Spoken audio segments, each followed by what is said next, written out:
Alan the plumber again. I'm sure a lot of you have got this problem, or had it one time or another, and this is our toilet pan being blocked up. Now I know a lot of times you'd see if you've got a blockage because the water would come up and maybe even go over the top, but a lot of times it just comes up a short way and then drops back, and you might think that there's nothing wrong, but there is actually a block. If that happens like this, and I'll show you, see that coming up there? Now you can see that is blocked. Don't think it's not blocked because it's going to drop away in a minute, which it will do. It does mean it's blocked, and you will have to sort something out before it gets too bad. Now the easiest route to start and see if you can clear this type of thing is to plunge the pan. Now I've got a set of drain rods here. See if you can borrow a set of these if you can from a friend who might have some, or at the very worst you can actually try a mop down there with the loose floppy ends to see if it will plunge it.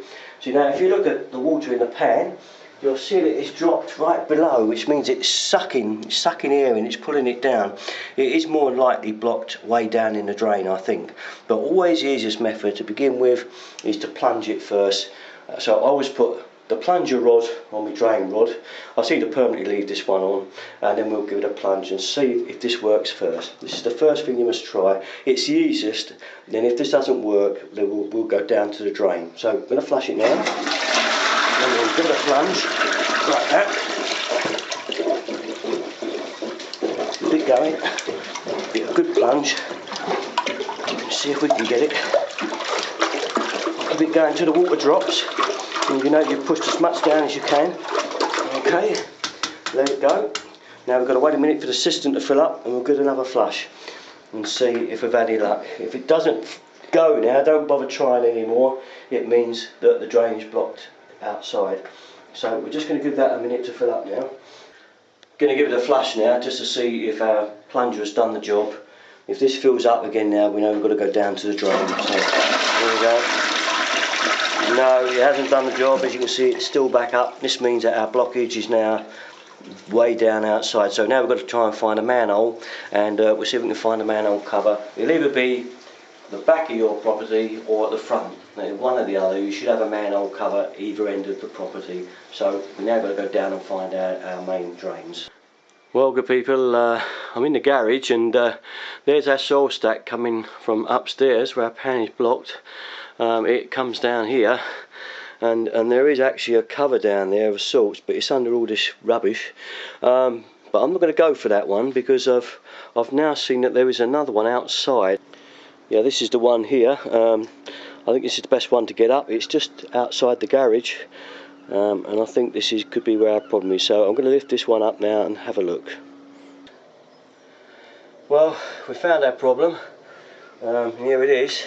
Look down this manhole. We're pretty full up. That means we're blocked from here into the road somewhere. There's a blockage. So we're going to use these drain rods. I'm going to show you how to put these together, and we'll have a go at clearing this one out. Now, I like to use the plunger. Not everybody does. Some people like to use the skewer. There is a skewer one that fits on there, but I like to put a bit of back pressure up. I sometimes find that does clear it. So I'm going to go for this first. Always when you fit these rods on, make sure they're very tight onto the rod, because you don't want them coming loose. So I always grip them up. Just open the grips up a bit more to make sure that they're tight, because you don't want these coming off in the drain. Otherwise you are well and truly in there. Because if you lose it in the drain, you're going to have to get a drain company up here to try and fish them out. So tighten them right up. Make sure that doesn't come off. And get your next one on. Okay. Put the next rod on. And again, we'll tighten him up. Make sure he's tight. Now, as long as you turn the rods that way, in a clockwise direction, they won't unscrew. But don't ever turn the rods the other way, because you could unscrew the rod, and then you'll end up with your rods stuck down the drain, and you'll be dead trouble then. So whenever you use rods, if you've got a handle on the end, always turn them in a clockwise direction. Okay, so now we've got to see if we can find the drain. So I'm just going to put these two on for now. We'll see if I can find where the hole is. If I can find it. Yep, I think I've got in there. Yep, I've got in there. So we'll stick another rod on. This is the hardest bit, fishing around for the hole. So once we've got that, put another rod on, and get him down there, and you're starting to pull. Now I try to pull it back and forward, see if I can work that suction up. If I can get a suction going, she might well go. So I can feel it pulling on it. Can you see that pulling on there? And I think it's going to go, I think. Let's have a look. Yep, there she goes.